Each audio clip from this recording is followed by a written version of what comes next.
നിലവിലെ ചെങ്കടൽ വിഷയവുമായി ബന്ധപ്പെട്ട് ഒമാനുമായി ചർച്ച നടത്താൻ വേണ്ടി അമേരിക്ക തീരുമാനിച്ചിരിക്കുകയാണ്.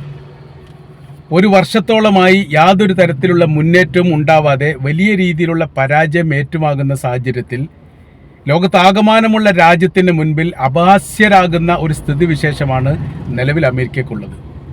മിഡിൽ ഈസ്റ്റിനെ കേന്ദ്രീകരിച്ചുകൊണ്ടും യൂറോപ്യൻ രാജ്യങ്ങളെ കേന്ദ്രീകരിച്ചുകൊണ്ടും ചെങ്കടലുമായി ബന്ധപ്പെട്ട വിഷയത്തിൽ സ്വതന്ത്രമായിരിക്കുന്ന സഞ്ചാരപാത ഉണ്ടാക്കും എന്നാണ് ആദ്യഘട്ടത്തിൽ തന്നെ അമേരിക്ക അവകാശപ്പെട്ടത്. അതിനുള്ള എല്ലാ സംവിധാന കാര്യങ്ങളും തങ്ങൾ ഒരുക്കുമെന്നും എല്ലാ രാജ്യങ്ങളും തങ്ങളോടൊപ്പം ഇതിന് സഹകരിക്കും എന്ന് തങ്ങൾക്ക് വിശ്വാസമുണ്ട് എന്ന് ജോ ബൈഡൻ ആദ്യഘട്ടത്തിൽ തന്നെ പറഞ്ഞതിൻ്റെ അടിസ്ഥാനത്തിലാണ് ചെങ്കടലുമായിട്ട് ബന്ധപ്പെട്ട വിഷയങ്ങൾ ഒരു യുദ്ധ സാഹചര്യത്തിലേക്ക് മാറുന്നത്. ഈ മേഖല കേന്ദ്രീകരിച്ചുകൊണ്ട് സമാധാനം എന്ന ഉദ്ദേശത്തിൻ്റെ അടിസ്ഥാനത്തിൽ യമനെ ആക്രമിച്ചതോടുകൂടി അതിൻ്റെ രീതികൾക്കൊക്കെ മാറ്റം വരികയും യമൻ ശക്തമായ തിരിച്ചടി നടത്തിക്കൊണ്ടിരിക്കുകയും ചെയ്യുകയാണ്. ഇപ്പോൾ ആരിസ് ട്രൂമാൻ എന്ന് പറയുന്ന കപ്പൽ പോലും നടുവൊടിഞ്ഞ ഒരു സ്ഥിതിവിശേഷത്തിലാണ് ഇപ്പോൾ നിലനിൽക്കുന്നത് എന്ന റിപ്പോർട്ടാണ് പുറത്തു വരുന്നത്. അനങ്ങാൻ പറ്റാത്ത വിധം 30-ലധികം തവണ യമനിൽ നിന്ന് ഈ കപ്പലിന് നേരെ വലിയ ആക്രമണം നടത്തിയിട്ടുണ്ട്.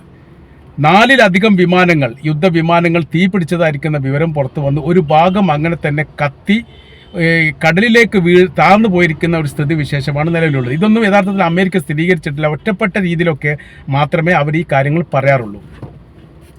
ഈ സാഹചര്യം നിലവിൽ തുടർന്നു പോരുകയാണെങ്കിൽ ഉക്രൈനും റഷ്യയും യുദ്ധം പോലെ പലസ്തീനും ഇസ്രായേലും യുദ്ധം പോലെ അനന്തമായ രീതിയിൽ നീങ്ങിപ്പോകുമെന്നല്ലാതെ യഥാർത്ഥത്തിൽ അമേരിക്കയ്ക്ക് ഇതിലൊരു ആധിപത്യം ഉണ്ടാക്കി ഒരു വിജയം ഉണ്ടാക്കാൻ സാധിക്കില്ല എന്നിടത്ത് കാര്യം എത്തുകയാണ്. അപ്പോൾ ഒരു സമാധാനപരമായിരിക്കുന്ന ഒരു രീതിയിലൂടെ പരസ്പരം അങ്ങോട്ടും ഇങ്ങോട്ടും ആക്രമിക്കാത്തൊരു സാഹചര്യങ്ങൾ സൃഷ്ടിക്കുക, സുരക്ഷാ സംബന്ധമായ രീതിയിൽ എന്തെങ്കിലും വിട്ടുവീഴ്ച യമൻ്റെ ഭാഗത്തുനിന്ന് ഉണ്ടാവുകയാണെങ്കിൽ അത് അംഗീകരിക്കാൻ അമേരിക്ക തയ്യാറാണ് എന്ന തരത്തിലൊക്കെ ഒരു ചർച്ചയാവാം എന്നിടത്തേക്ക് കാര്യങ്ങൾ പോകുന്നു. അപ്പോൾ അവിടെ രണ്ട് വിഷയങ്ങൾ നിലനിൽക്കുന്നുണ്ട്. ഒന്ന്, ഹൂത്തികളുമായി ഒരിക്കലും സഹകരിക്കാൻ അമേരിക്ക തയ്യാറല്ല, അല്ലെങ്കിൽ ഹൂത്തികളുമായി ചർച്ച ചെയ്യാൻ വേണ്ടി അമേരിക്ക തയ്യാറാവുകയാണെങ്കിൽ ഹൂത്തികൾ അതിന് തയ്യാറാവുകയില്ല. കാരണം അവർ മുമ്പേ പറഞ്ഞു വെച്ചിരിക്കുന്ന കാര്യമുണ്ട്, ഞങ്ങളും നിങ്ങളും തമ്മിൽ പ്രശ്നങ്ങളൊന്നുമില്ല, ഫലസ്തീനും ഇസ്രായേലും തമ്മിലാണ് വിഷയം, ഞങ്ങൾ ഫലസ്തീനോടൊപ്പമാണ്, ഫലസ്തീൻ്റെ സ്വാതന്ത്ര്യമാണ് ഞങ്ങളുടെ ലക്ഷ്യം, അതിനു വേണ്ടിയിട്ട് അമേരിക്ക പിന്തുണ നൽകുന്നിടത്തോളം കാലം നിങ്ങൾ ഞങ്ങളുടെ ശത്രുക്കൾ തന്നെയാണ്. അപ്പോൾ ഇവിടെ വിഷയം പരിഹരിക്കാൻ ഒറ്റ പോംവഴി മാത്രമേ ഉള്ളൂ, ഫലസ്തീന് സ്വാതന്ത്ര്യം നൽകുക, ആ മേഖലയിൽ നിന്ന് ഇസ്രായേൽ സൈന്യം പിന്മാറി. ഇത് രണ്ടും ഒരിക്കലും നടക്കാത്ത കാര്യമാണ് എന്നുള്ളത് അമേരിക്കക്ക് തന്നെ അറിയാം. എന്നാൽ ഈ യമനിലുള്ള ഗവൺമെൻറ് എല്ലാ കാലത്തും അമേരിക്കയുമായിട്ട് സഹകരിക്കുന്ന സർക്കാരാണ്. അപ്പോൾ അവരുമായിട്ട് ചർച്ച നടത്തിക്കൊണ്ട് അവിടെയുള്ള ഹൂത്തി വിമതരുമായിട്ട് സംഭാഷണം നടത്താൻ വേണ്ടി അല്ല ചർച്ച ചെയ്യാൻ വേണ്ടിയിട്ട് ഒമാൻ ഗവൺമെൻറ്റിനെ ഏൽപ്പിക്കുക എന്നുള്ള ഒരു രീതിയിലേക്കാണ് കാര്യങ്ങൾ പോകുന്നത്. യമൻ ഗവൺമെൻറ്റിനെ ഏൽപ്പിക്കുക എന്നുള്ള രീതിയിൽ ആണ് കാര്യങ്ങൾ പോകുന്നത്. എന്നാൽ ഇത് എത്രത്തോളം അവിടുത്തെ ഈ പ്രതിരോധ വിഭാഗം അല്ലെങ്കിൽ വിമത വിഭാഗമായിരിക്കുന്ന ഹൂത്തികൾ ഈ വിഷയവുമായിട്ട് ബന്ധപ്പെട്ട് സഹകരിക്കുമെന്ന് പറയാൻ വേണ്ടി പറ്റില്ല. ഏതായിരുന്നാലും ഒരു കാര്യത്തിൽ അന്താരാഷ്ട്ര മീഡിയകളും അതേപോലെ യുദ്ധ നിരീക്ഷകരും രാഷ്ട്രീയ നിരീക്ഷകരും ഒക്കെ എത്തിയ ഒരു നിലപാട് എന്ന് പറയുന്നത് അമേരിക്കയ്ക്ക് ഈ മേഖല വിജയിക്കാൻ വേണ്ടി സാധിക്കില്ല.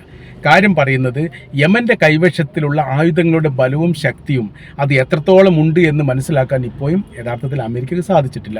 അങ്ങനത്തെ ഒരു സാഹചര്യത്തിൽ ശത്രുവിൻ്റെ ശക്തി മനസ്സിലാക്കാത്ത രീതിയിൽ അവരെ പ്രതിരോധിക്കുകയും ഇല്ലാതാക്കുകയും ചെയ്യുക എന്ന് പറഞ്ഞാൽ നടക്കാത്തൊരു കാര്യമാണ്. പല ഘട്ടങ്ങളിലായി യമനിൽ ആക്രമണം നടത്തിയിട്ടുണ്ട്. ഈ അക്രമത്തിലെല്ലാം മരണപ്പെട്ടത് സാധാരണക്കാരായിരിക്കുന്ന ജനങ്ങളാണ്.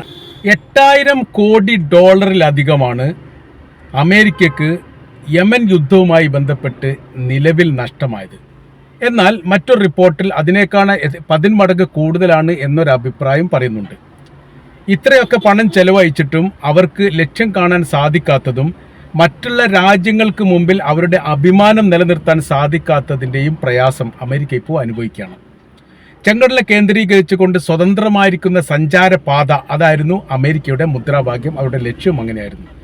ചെങ്കടലുമായി പങ്കിടുന്ന ഒരു രാജ്യം ഇതിനോട് സഹകരിക്കാത്തതോടുകൂടി ആദ്യത്തെ അവരുടെ നിലപാട് തന്നെ തകരുകയായിരുന്നു, അല്ലെങ്കിൽ ലക്ഷ്യം കാണാൻ സാധിക്കില്ല എന്ന തരത്തിലേക്ക് കാര്യങ്ങൾ എത്തുകയായിരുന്നു. ഇപ്പോഴത്തെ സാഹചര്യങ്ങൾ മറ്റൊരു രീതിയിലേക്കാണ് പോയിക്കൊണ്ടിരിക്കുന്നത്. യമനെ നിരന്തരം ആക്രമിച്ചിട്ട് അവിടെ നിരപരാധികൾ കൊല്ലപ്പെടുന്നു എന്നല്ലാതെ യഥാർത്ഥത്തിൽ ശത്രുവിൻ്റെ ഏതെങ്കിലും ഒരു ആയുധ ശേഖരമോ സംവിധാനങ്ങളോ തകർക്കാൻ വേണ്ടിയിട്ട് അമേരിക്കക്ക് സാധിച്ചിട്ടില്ല. നിരന്തരം അവർ വീണ്ടും ആക്രമിച്ചു കൊണ്ടിരിക്കുന്നു. ആരിസ് ട്രൂമാൻ്റെ കപ്പലുമായി ബന്ധപ്പെട്ട് പറയുന്ന കാര്യം അനങ്ങാൻ പറ്റാത്ത വിധം അതിൻ്റെ ഭാഗങ്ങൾ തകർന്നു പോയിരിക്കുന്നു എന്ന തരത്തിലാണ്.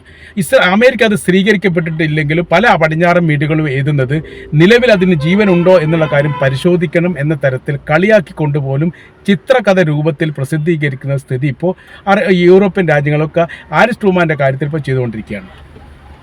അപ്പോൾ ഇങ്ങനെ ഇരിക്കുന്ന സമയത്ത് നിരന്തരം ഇനി ഒരു വർഷം ഇത് സമാനപരമായിരിക്കുന്ന യുദ്ധം ഉണ്ടായാൽ പോലും അമേരിക്കയ്ക്ക് ജയിക്കാൻ സാധിക്കില്ലെന്ന് അമേരിക്കയ്ക്ക് തന്നെ അറിയാം. ഇപ്പോൾ അവരുടെ താല്പര്യപ്രകാരം തന്നെ യമനുമായിട്ടൊരു ചർച്ച നടത്തുക എന്നുള്ളതിന് അത് യമൻ സർക്കാരുമായി ആദ്യഘട്ടത്തിൽ യമൻ സർക്കാരിൻ്റെ പ്രതിനിധിയെ വെച്ചുകൊണ്ട് ഹൂത്തി വിമതരുമായിട്ടും ചർച്ച നടത്താൻ വേണ്ടിയിട്ട് ആലോചിക്കുന്ന വിവരമാണ് ഇപ്പോൾ പുറത്തു വരുന്നത്. രഹസ്യമായ രീതിയിൽ ആദ്യഘട്ടത്തിൽ ചർച്ച നടത്തും.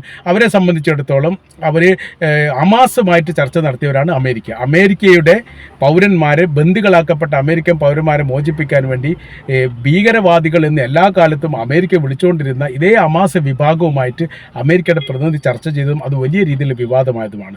ഹൂത്തികളും അമേരിക്കയുടെ കാഴ്ചപ്പാടിൽ ഭീകര ലിസ്റ്റിൽപ്പെട്ട വ്യക്തികൾ തന്നെയാണ്. പക്ഷേ അവർക്ക് അവരുടെ നിരന്തരമായിരിക്കുന്ന അക്രമത്തെ പ്രതിരോധിക്കാൻ സാധിക്കാത്തത് കൊണ്ട് അവരുമായി ചർച്ച നടത്തിയിട്ട് അവരുടെ അഭിമാനം നിലനിർത്തുക എന്നുള്ളിടത്തേക്ക് ഇപ്പോൾ യഥാർത്ഥത്തിൽ അമേരിക്ക എത്തിയിരിക്കുകയാണ്.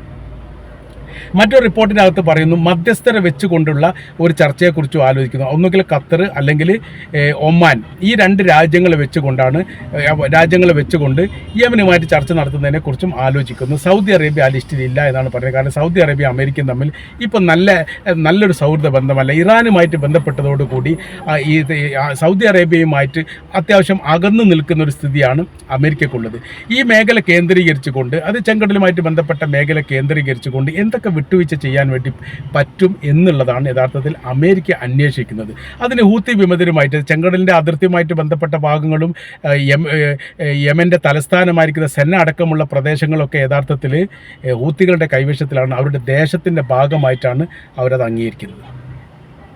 അങ്ങനെ വരുന്ന സമയത്ത് യമൻ്റെ എല്ലാ നിലപാടുകളും ഈ വിമത വിഭാഗം അംഗീകരിച്ചോളണമെന്നില്ല.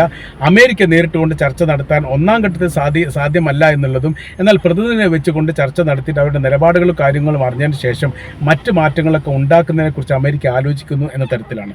അപ്പോൾ ഇപ്പോഴത്തെ ഇറാനുമായിട്ടുള്ള ബന്ധപ്പെട്ട വിഷയം ആദ്യഘട്ടത്തിൽ ഗൗരവത്തോടു കൂടി ഡൊണാൾഡ് ട്രംപ് പറഞ്ഞിരിക്കുന്ന കാര്യം, തങ്ങളുടെ നിലപാട് കാര്യങ്ങൾ അംഗീകരിക്കുന്നില്ലെങ്കിൽ ഇറാനുമായിട്ട് യുദ്ധം ചെയ്യാൻ തയ്യാറാണ്, യുദ്ധത്തിന് തയ്യാറാവുക എന്നുള്ളതാണ്. ഇറാൻ്റെ ഭാഗത്തുള്ള മറുപടി, ഞങ്ങൾ യുദ്ധത്തിന് തയ്യാറാണ്, ഞങ്ങളുടെ നിലപാടിന് മാറ്റമൊന്നും വരുത്താൻ തയ്യാറല്ല എന്ന് പറഞ്ഞതോടുകൂടി അതായത് അമേരിക്കയാണ് മാറ്റം വരുത്തിയത്. അതിൻ്റെ കാര്യം അവർ പറയുന്നത്, ഈ ഇറാനുമായിട്ടുള്ളൊരു യുദ്ധത്തിൻ്റെ അവസാന ഭാഗം, അതല്ലെങ്കിൽ യുദ്ധത്തിൻ്റെ കെടുതിയും ദുരന്തങ്ങളും അമേരിക്കക്ക് താങ്ങുന്നതിന് അപ്പുറമായിരിക്കും. മിഡിൽ ഈസ്റ്റുമായിട്ട് ബന്ധപ്പെട്ട് ഇപ്പോൾ അകന്നിരിക്കുന്ന അമേരിക്കയെ സംബന്ധിച്ചിടത്തോളം ഇറാൻ്റെ ആയുധങ്ങൾ മിഡിൽ ഈസ്റ്റിലെ അമേരിക്കയുടെ താവളത്തിൻ്റെ കേന്ദ്രമാക്കിക്കൊണ്ട് ആക്രമിക്കുന്ന സമയത്ത് തങ്ങൾ മിഡിൽ ഈസ്റ്റുമായിട്ടുള്ള ബന്ധം പൂർണ്ണമായിട്ട് അവസാനിപ്പിക്കേണ്ട സ്ഥിതിവിശേഷവും അതോടൊപ്പം തന്നെ ആ മേഖലയിലുള്ള ആയുധങ്ങളെല്ലാം ഒഴിവാക്കേണ്ട ഒരു സാഹചര്യങ്ങളും വരും.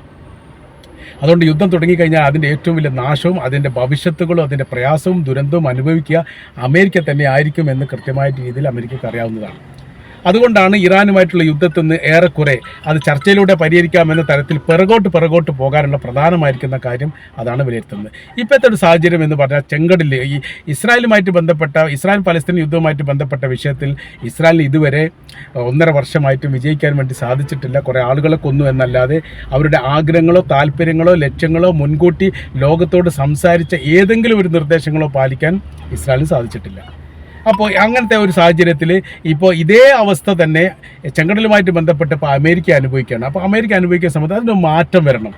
തങ്ങൾക്ക് ഏതെങ്കിലും ഒരു വിജയം ഉണ്ടാക്കി കൊടുക്കണം. അത് മധ്യസ്ഥ കരാർ പ്രകാരമാണെങ്കിൽ തെറ്റില്ല എന്ന സ്ഥിതിയിലേക്ക് ട്രംപ് വന്നിരിക്കുന്നു. എന്നാൽ ഈ ചർച്ച എത്രത്തോളം വിജയിക്കും എന്നുള്ളത് വലിയ പ്രയാസമാണ്. കാര്യം ലെബനാനുമായിട്ട് ആദ്യഘട്ടത്തിൽ ഇസ്രായേൽ ചർച്ച നടത്തിയിരുന്നു. ഇത് പാലസ്തീനും ഇസ്രായേലും തമ്മിലുള്ള വിഷയമാണ്, നിങ്ങൾ ഇതിൽ ഇടപെടുന്ന സംബന്ധിച്ച് നമുക്ക് അതിൻ്റെതായിരിക്കുന്ന പ്രയാസങ്ങളുണ്ട്.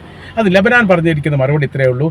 1960 അറബ് ഇസ്രായേൽ യുദ്ധത്തിൽ ഞങ്ങളുടെ ഭൂപ്രദേശത്ത് നിങ്ങൾ പിടിച്ചെടുത്തിരിക്കുന്ന ഭൂമിയിൽ നിന്ന് നിങ്ങൾ വിട്ടുപോകുക. രണ്ടാമത്തത്, പാലസ്തീനെ നിങ്ങൾ അന്യായമായിട്ടാണ് ആക്രമിച്ചത്, അവരുടെ ദേശത്ത് നിന്ന് നിങ്ങൾ വിട്ടുപോകുക, അവർ ആക്രമിക്കുന്ന പരിപാടി നിർത്തുക. ഈ 2 നിർദ്ദേശം പാലിക്കുകയാണെങ്കിൽ തീർച്ചയായിട്ടും നിങ്ങളുമായിട്ടുള്ള സന്ധി ചേരാൻ ഞങ്ങൾ തയ്യാറാണ് എന്ന് ലെബനാൻ ആദ്യഘട്ടത്തിൽ പറഞ്ഞിരുന്നു.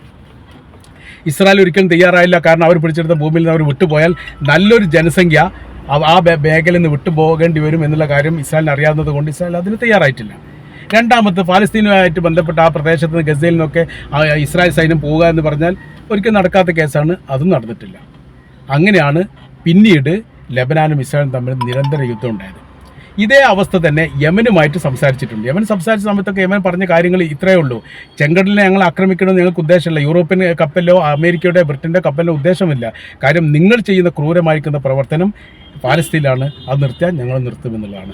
നിലപാടിൽ മാറ്റമില്ലാത്തത് കൊണ്ട് ഈ ചർച്ചാ കാര്യങ്ങൾ വിജയിക്കുമോ എന്ന കാര്യത്തിൽ ഇപ്പോൾ തന്നെ അമേരിക്കക്ക് സന്ദേഹമാണ് എന്നുള്ള കാര്യം തീർച്ചയായിട്ടും നമുക്ക് പറയാൻ വേണ്ടിയിട്ട് സാധിക്കുന്നതാണ്.